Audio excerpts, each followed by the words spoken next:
नमस्कार दोस्तों, 20 मई 2025 को सुप्रीम कोर्ट में वक्फ संशोधन अधिनियम 2025 को लेकर महत्वपूर्ण सुनवाई हुई। इस सुनवाई में केंद्र सरकार और याचिकाकर्ताओं के बीच तीखी बहस देखी गई। यह अधिनियम मुस्लिम समुदाय की धार्मिक संपत्तियों के प्रबंधन से संबंधित है, जिसे लेकर कई याचिकाएं दायर की गई। तो दोस्तों तैयार हो जाएं जानने के लिए कि आज सुप्रीम कोर्ट में आखिर क्या हुआ, जिसमें सरकार से सुप्रीम कोर्ट ने आश्वासन मांग लिया। ये आश्वासन क्या था, तो बने रहिएगा वीडियो में, देखते रहिएगा अंत तक।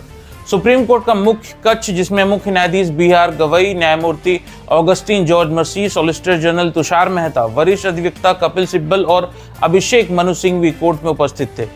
मुख्य न्यायाधीश ने बोलना शुरू किया। उन्होंने बोला कि हमारे सामने वक्फ संशोधन अधिनियम 2025 की संवैधानिक वैधता को चुनौती देने वाली याचिकाएं हैं। हम ये स्पष्ट करना चाहते हैं कि जब तक कोई मजबूत मामला प्रस्तुत नहीं किया जाता, तब तक अदालतें विधायिका के मामलों में हस्तक्षेप नहीं करती।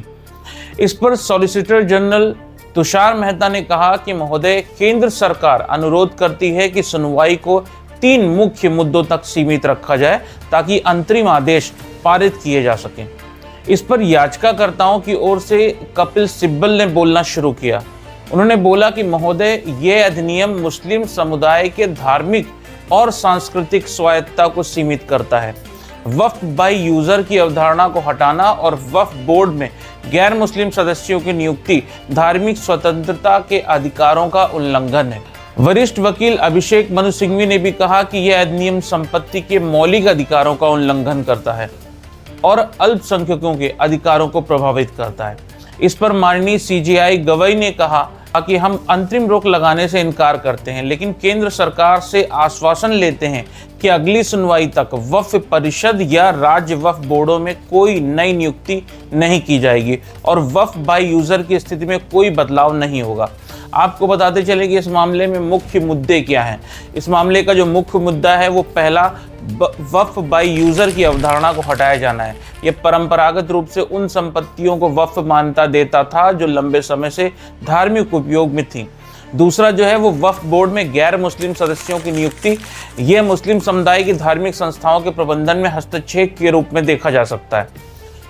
तीसरा जो है वो है कलेक्टर को वक्फ संपत्तियों की जांच का अधिकार। यह वक्फ बोर्डों की स्वायत्तता को प्रभावित कर सकता है। तो कुल मिला के अगर आपको आज के बारे में संक्षेप में बताएं तो ये बता सकते हैं कि सुप्रीम कोर्ट ने स्पष्ट किया कि जब कोई मजबूत कानूनी आधार नहीं प्रस्तुत किया जाता, तब तक वह अधिनियम पर रोक नहीं लगाएगा। हालांकि अदालत केंद्र सरकार से आश्वासन लिया है कि अगली सुनवाई तक वक्फ संपत्तियों की स्थिति में कोई बदलाव नहीं किया जाएगा, कोई नई नियुक्ति नहीं होगी।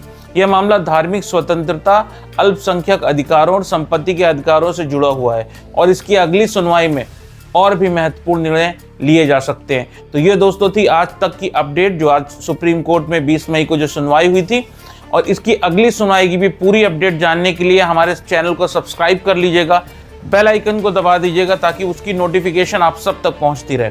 तो दोस्तों मिलते हैं नए वीडियो में, तब तक अपना ध्यान रखिए।